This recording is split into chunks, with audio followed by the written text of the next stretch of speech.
da parte interna do templo, né? Por fora não, que ainda está bonitinho, mas dentro deteriora muito rápido. E obra antiga, qualquer umidade, qualquer infiltração, aquilo leva à pintura, porque aquilo é pintura a óleo, de óleo de tela. Todo pintado a tinta a óleo de pintar tela, de artista mesmo. Não é uma tinta que você compra na casa de material de construção. E agora a gente está reiniciando, agora já na gestão do irmão João Dalto, né? Como venerável. É o nosso atual venerável já pela segunda vez. E a gente vai começar a restaurar esse templo novamente. Tem uma outra situação que a nossa loja também, na Vida Civil, ela foi declarada utilidade pública municipal pela Lei número 359, de 7 de maio de 1999. Isso aí foi até o nosso irmão... Projeto de lei do projeto de lei do nosso irmão vereador, que era vereador na época, Heitor Villanova Purja. Então a maçonaria passou a ser de utilidade pública municipal, a loja Confraternidade Beneficente. Foi doada ao município de Cantagalo. Lá em Daí para frente, a gente não tem mais nenhum relato em nossas atas do que foi feito, né? Mas a gente tem, inclusive, uma ata, eu não sei se está nessas 100 primeiras, mas a gente já teve o prazer de ler que a loja Ceres, vendo que ela iria ser obrigada a parar de funcionar e não teria condições de gerir o funcionamento da biblioteca pública, passou, em termos de doação, todo o acervo para o município de Cantagalo. E me parece que essa biblioteca ainda funcionou durante algum tempo. Depois a gente não tem mais nenhum relato em nossas atas do que aconteceu. Rito escocês antigo. Que outro rito? Tem o Tem alguns. Tem o rito brasileiro, que é mais atual. O que é o rito? O rito é a forma como nós conduzimos os trabalhos, as nossas sessões. Então, você, como uma missa, por exemplo, né? Que você tem a abertura lá, toda aquela sequência. É um ritual. Na realidade é isso. Esse aqui é a Constituição. Eu não trouxe nenhum ritual, né? Mas esse aqui é só a Constituição. Mas nós temos ritual para todos os graus da maçonaria, né? Então, nós temos condutas, né? O que se pode, o que não se pode, como se portar, como sentar, né? Para quê? Isso. É a busca da disciplina. Né? Durante um trabalho maçônico, eu não poderia nunca estar sentado com a perna cruzada desse modo. Eu tenho que ter uma postura, coluna reta, porque às vezes a gente fica ali 1h40 numa cadeira nem sempre confortável. Se eu me recosto e solto ali, a hora que eu for levantar, dá um probleminha. Né? Então, existe isso. É um ritual. Como uma missa, que é uma ritualística, né? Nós também temos. Né? E existem alguns ritos. O rito escocês antigo e aceito é o mais realizado no Brasil, mas existem outros ritos aqui no Brasil e em todo o mundo. Fora o rito. A maçonaria é universal. Né? Mas existem alguns braços, né, da maçonaria. Por exemplo, o capítulo Demolei é onde geralmente filhos de maçons vão para fazer um aprendizado, e isso não quer dizer que o Demolei, que é assim que a gente chama, ele será maçom.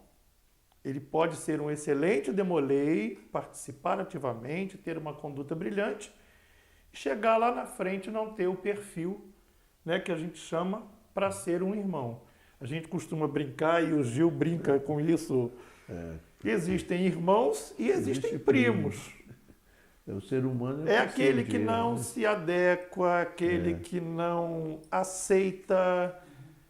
A partir do momento que eu me propus e aceitei a participar da maçonaria, eu tenho que aceitar as regras, né? Aceitar, respeitar, não que eu seja, entre aspas, a vaquinha de presépio, mas eu posso tentar mudar.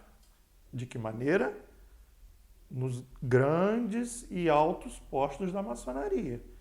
A gente pode tentar, como existe uma Constituição, toda a Constituição pode ser mudada. Você pode mudar um artigo aqui, vai haver uma votação, vai haver... Isso a nível de Brasil, né? E isso faz com que... O Grande Oriente do Brasil, né? Cada estado tem o seu Grande Oriente, né? E nós temos também no Brasil, e muito atuante, que nós temos um excelente relacionamento, é a Grande Loja, né? A gente tem aqui... Acho que é Carmo, que é grande loja. Madalena é grande loja. Friburgo a gente tem uma também, não tem? Tem, Friburgo tem uma. Eu esqueci o nome agora. Mas nós temos alguns outros braços da maçonaria. Né? Existe também uma ramificação que nós chamamos de Filhas de Jó. Aí são voltadas para as meninas. As meninas têm lá seu ritual, tudo isso. Então a maçonaria tem essa diversidade, né? Ela nos permite isso. A gente tem relatos lá de Salomão, disso, daquilo, dos grandes arquitetos de Roma, do Egito, mas a gente não tem uma definição, foi fulano, surgiu pelas mãos de ciclano. Não, no Brasil eles relatam muito que os estudantes, né, que estavam fora, estavam em Portugal, os filhos aí foram começar dos fazendeiros que foram para a Europa e começaram a trazer, né, a ideia de liberdade, de igualdade, de fraternidade, principalmente da França. É a ideia da Revolução Francesa. Né? Principalmente da França, quem teve a chance de poder sair, quando voltava, né? O José Bonifácio mesmo tem uma história, provavelmente o senhor já conhece, que ele veio para pedir aposentadoria. Ele não queria mais continuar trabalhando. E aí Dom João fala com ele, não, você vai ficar porque você vai tomar conta de Pedro.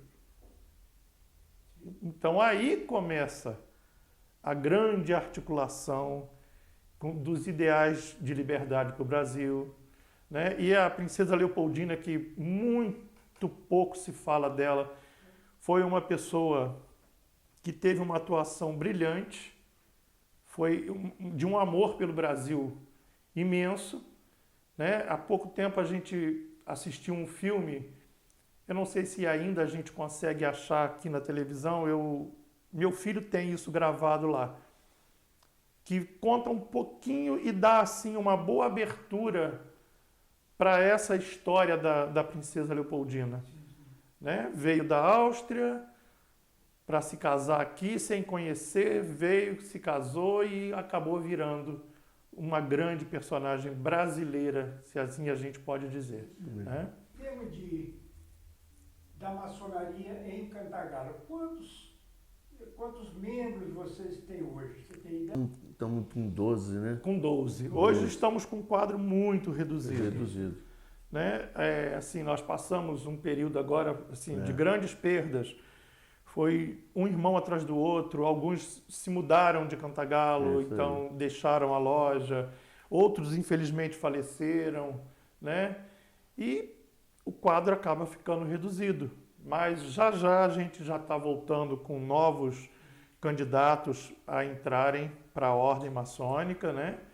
E tocar a vida. Vocês têm alguma forma de atrair pessoas, como tem na grande parte de religiões, né? Quer convencer, seja da Assembleia de Deus? Eu não digo atrair, né? Mas a gente consegue, com um pouquinho de experiência, ver se aquela pessoa tem o perfil que caberia para a gente. Porque às vezes a gente tem um grande amigo, aquele amigo mesmo de fé, irmão camarada, né, Gil? Mas que para a maçonaria ele não caberia.